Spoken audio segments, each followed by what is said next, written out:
Hii kijiji ilianza hapa mwaka wa 64, ndio mtu wa kwanza alianza kuingia hapa. Kwa hivyo kutoka 64 kufika sasa ni miaka ngapi?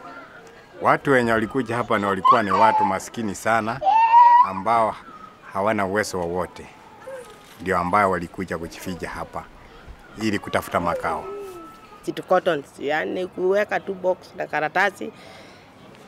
Hiyo ndio ilikuwa mwanzo tukianza. Then kuna mahali kanisa iliingia kidogo ikajaribu kusaidia kupeana mabati. Mtu akajenga nyumba mzuri, akatoa box, akajenga nyumba. Tondundigionire handu nguikara na ndarutaga kabaru ibarua kuri kwa hindi na gutiari na manyumba ma guikara. Riu ngioka riu na guku ngiona kwina andu na ni ngiikaranio na andu acio. Na riu thutha wa guikarania nao ngituika wa gwaka.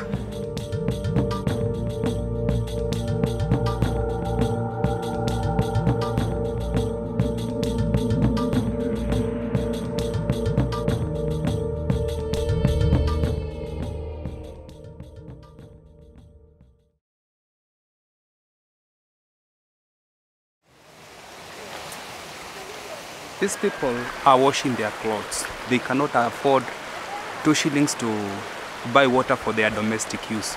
So they prefer to come and draw water from the leaking pipe or from the river. The water is not clean. Some even they just go to loo or they dispose the stool in the water because we don't have enough toilets, as you can see. So the water generally it's not clean, but because they have no other alternative, they just use. Hapa Deep Sea, maisha ya hapa ni maisha magumu sana. Kitu cha kwanza, mazingira yetu yenyewe, sewages ni nyingi lakini zimeblock. Hii ni sewage yenye inatoka huku kwa Wahindi, sio ya huku kwetu. Lakini hiyo sewage ni ya hata tukiingia hapa kijiji tulikuta tu kama ziko hapo. Kwa ile miaka yote tumekaa imekaa ikiblock ikimwagika, si unaona hata jana ilimwagika, wakati imejaa inamwagika inaenda huku kwa manyumba mahali watu wanakaa. Hiyo mazingira si sawa kwa maisha ya binadamu. Sasa wengi wao sana wakienda kupata watoto wanakufa ama wanatoka kabla ya siku yao haijafika. Juu kuna magonjwa tuseme kama mimi na hara niko na TB, labda niko na HIV, yani magonjwa ni mengi, si ndio? Population iko juu sana. Alafu hakuna kazi. Most of the cases zile ninakutana nazo ni domestic violences kwa sababu ya chakula hakuna, pesa hakuna, kazi hakuna. Sasa inakuwa shida mingi sana.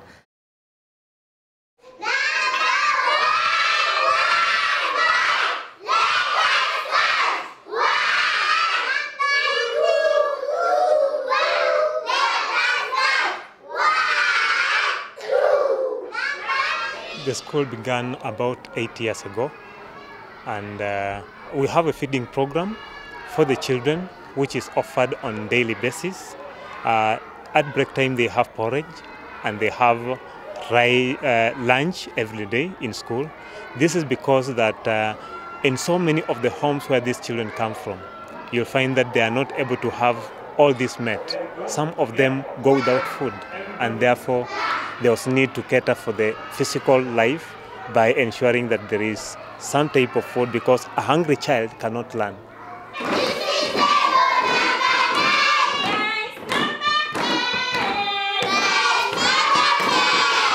Cases nyingi sana za aina hiyo. Wamama wana neglect watoto, wanawacha watoto. Sana sana tuko na single mothers. Hata single fathers wako. Lakini sasa tunaona hataweza kwenda kutafuta na tena achunge watoto. Shida ni ya chakula. Kuna wengine wanaleta bila chakula. Sasa mwingine kama amekupea unga inabidi ukoroga uji hiyo mshie na watoto. Mara nyingi unapata watoto wamewachwa. Hata kuna wale utapata wamekufa kwa nyumba. Utapata hata ule amekufa na amebebwa amewekwa kama kando huko kwa sababu hakuna namna ya maisha vile ni ngumu. Sasa bado hapa kijijini ninaona ni shida sana kwa upande ya watoto na akina mama. Sana sana kama ningelikuwa na uwezo au ndio watu tungeweka maanani sana, kwanza tupatie hao nafasi ya kwanza kwa train vizuri, wajue haki zao na haki za hao watoto, wawache hii mambo ya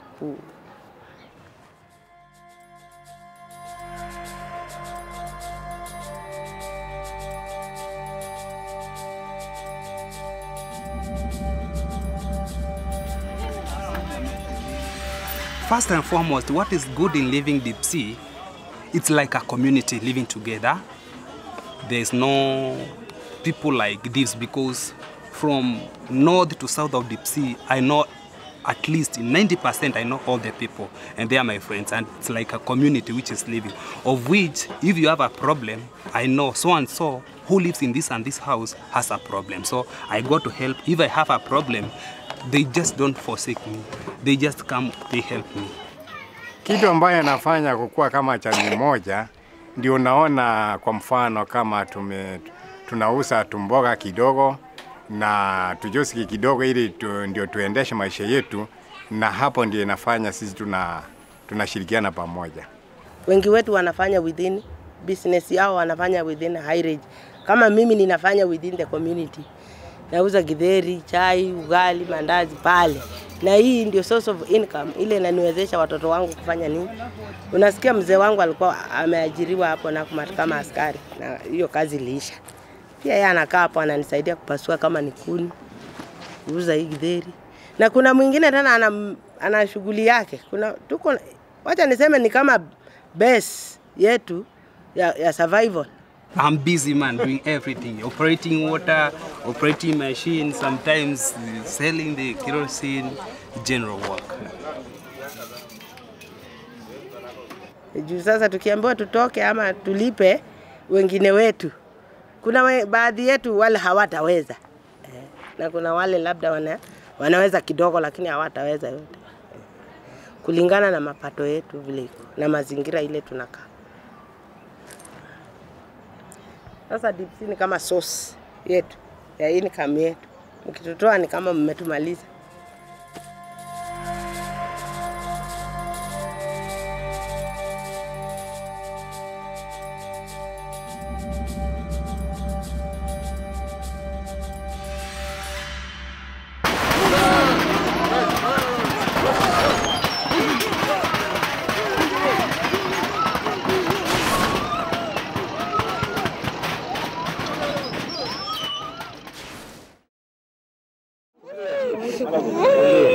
Hakuna kitu niliweza kuokoa kwa nyumba kwa sababu nilitangulia mtoto.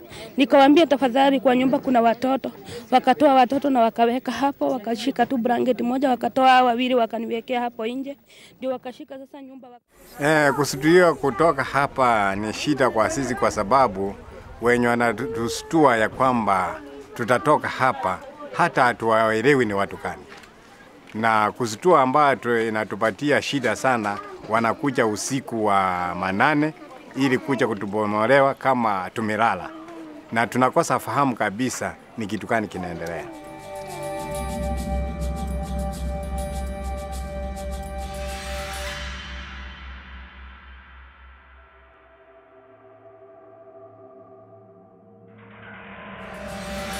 Ndarĩ gũkũ nyũmba na ngĩigua andũ sauti ya neneha, na ngĩmenya wega nĩ kuma ngiuma ngĩrũgama haha nja ngĩcũthĩrĩria haha ũguo thutha hatiarĩ hake.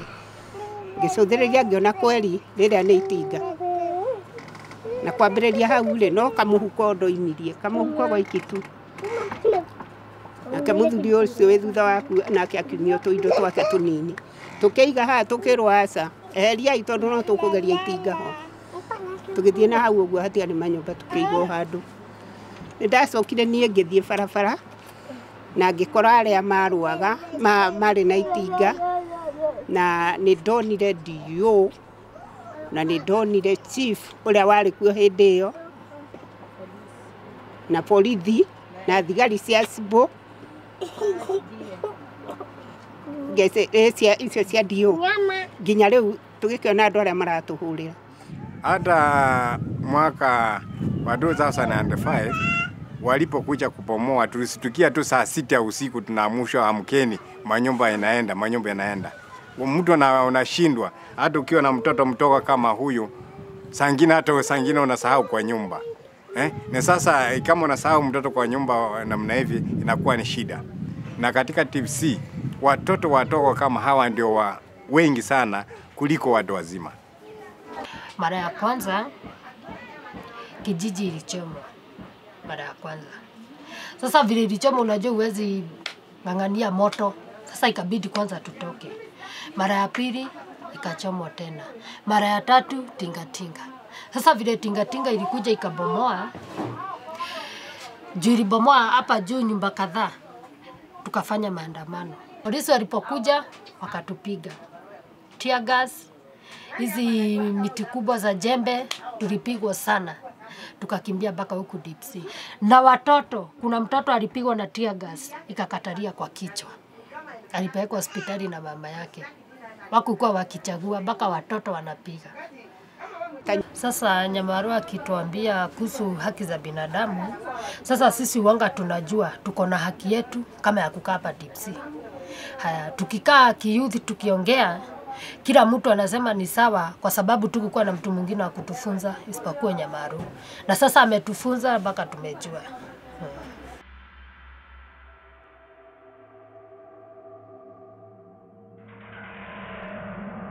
Kwanza watuite sisi wote pamoja, serikali na complainant na sisi. Unaona? Tujue in between sisi na complainant ni nani kweli hakika mwenye hiyo shamba.